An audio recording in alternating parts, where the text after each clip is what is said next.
बिहार में बीजेपी की सबसे बड़ी बैठक होने जा रही है। 30 और 31 जुलाई को यह बैठक राजधानी के ज्ञान भवन में होगी। इस बैठक में बीजेपी के सभी 7 मोर्चों की संयुक्त कार्य समिति के लोग शामिल होंगे। देश भर से 700 प्रतिनिधि इस बैठक में शिरकत करेंगे। साथ ही ये प्रतिनिधि सूबे के 200 विधानसभा क्षेत्र का दौरा करेंगे और ये दौरा शुरू हो चुका है। सभी विधानसभा में राष्ट्रीय कार्य समिति के लोग पहुंचे हुए हैं और 30 जुलाई की सुबह सभी प्रतिनिधि पटना पहुंच जाएंगे। इस बैठक की अध्यक्षता बीजेपी के राष्ट्रीय अध्यक्ष जेपी नड्डा करेंगे। 30 जुलाई की सुबह 10:30 बजे जेपी नड्डा पटना एयरपोर्ट पहुंचेंगे। इसके बाद सबसे पहले हाईकोर्ट के पास जाकर बाबा साहेब भीमराव अंबेडकर की प्रतिमा पर पुष्पांजलि करेंगे और फिर उनका रोड शो शुरू होगा।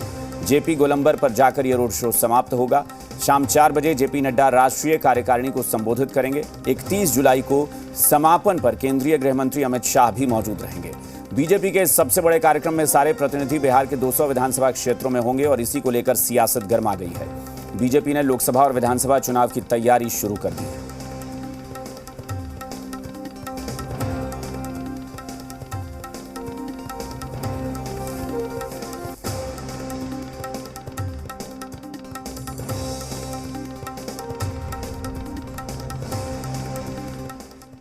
सभी 200 विधानसभाओं में राष्ट्रीय कार्य समिति के सदस्य पहुंच चुके हैं और वह संगठनात्मक कार्य भी करेंगे और केंद्र सरकार एवं बिहार सरकार के उपलब्धियों के बारे में लगातार क्षेत्र के जनता से मिलने का कार्यक्रम है। उनका विभिन्न स्थानों पर बैठकें हैं, विभिन्न लोगों से मुलाकात है और उसके पश्चात कल रात को या परसों सुबह सभी का पटना आगमन है।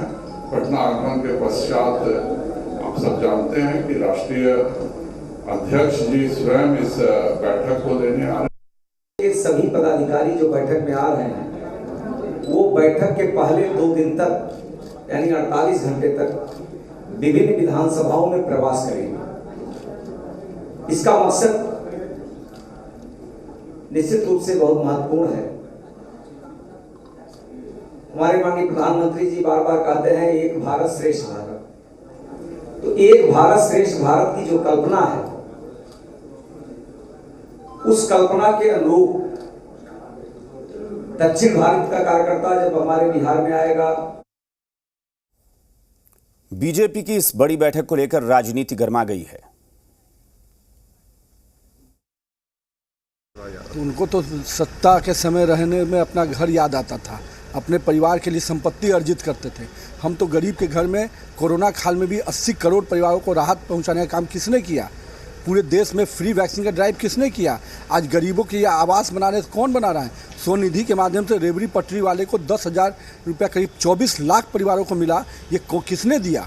तो उनको तो केवल आंकड़े हैं नहीं, दलित के नाम पर राजनीति करने वाले लोग केवल जात के नाम पर राजनीति किए। भी प्रतिनिधि आ रहे हैं वो 200 विधानसभा के क्षेत्रों में पहले जाकर के भ्रमण करेंगे और उनको कुछ टारगेट्स दिए गए हैं जो कि वो पूरा करेंगे। ये अपने आप में बहुत ही अच्छा कार्य है, जैसे कि वृक्षारोपण, पेड़ लगाना, पौधा लगाना, बहुत अच्छी बात है। वहाँ के स्थानीय लोगों से मिलना, उनके मुद्दों पे बात करना कि उन्हें क्या दिक्कतें आ रही हैं, क्या दिक्कतें नहीं आ रही हैं, या ये सब करना, या फिर स्वतंत्रता सेनानी या उनको सम्मानित करना, ये भी अपने आप में बहुत अच्छी बात है। दलित आरक्षण से उनको अधिकार मिला है, संविधान के तहत अधिकार मिला है। जो बाबा साहब अम्बेडकर के द्वारा तैयार किया गया संविधान है जिसमें आरक्षण का भी प्रावधान किया गया है। जो आरक्षण दलितों को, पिछड़ों को मिल रहा था उसको छीनने का काम बीजेपी कर रही है।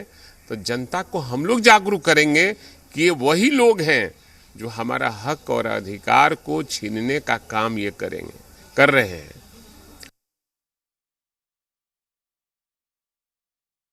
अब कहीं ना कहीं लगता है बीजेपी को कि हमने उन गरीब लोगों को जो समाज के सबसे पिछले पंक्ति में रहते हैं, जिस उद्देश्य से हमने सरकार बनाई थी और लोगों ने उनको मदद किया था कि मोदी जी आएंगे 15-15 लाख रुपया अकाउंट में आएगा, गरीबी दूर हो जाएगी, बेरोजगारी ख़त्म होगा, ये सब मुद्दे को गौन करके ये एक नया नौटंकी शुरू कर रहे हैं। गरीबों के घर जाना, दलितों के घर जाना और उनके घर जाके इनफैक्ट ये उनका पैर भी धोएंगे।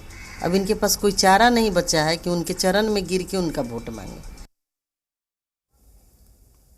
आरजेडी नेता भाई वीरेंद्र ने बिहार के स्वास्थ्य विभाग में टेंडर में अनियमितता का आरोप लगाया है। साथ ही ग्रामीण कार्य विभाग के इंजीनियर्स पर भी भ्रष्टाचार का इल्जाम लगाया। उन्होंने कहा कि स्वास्थ्य विभाग में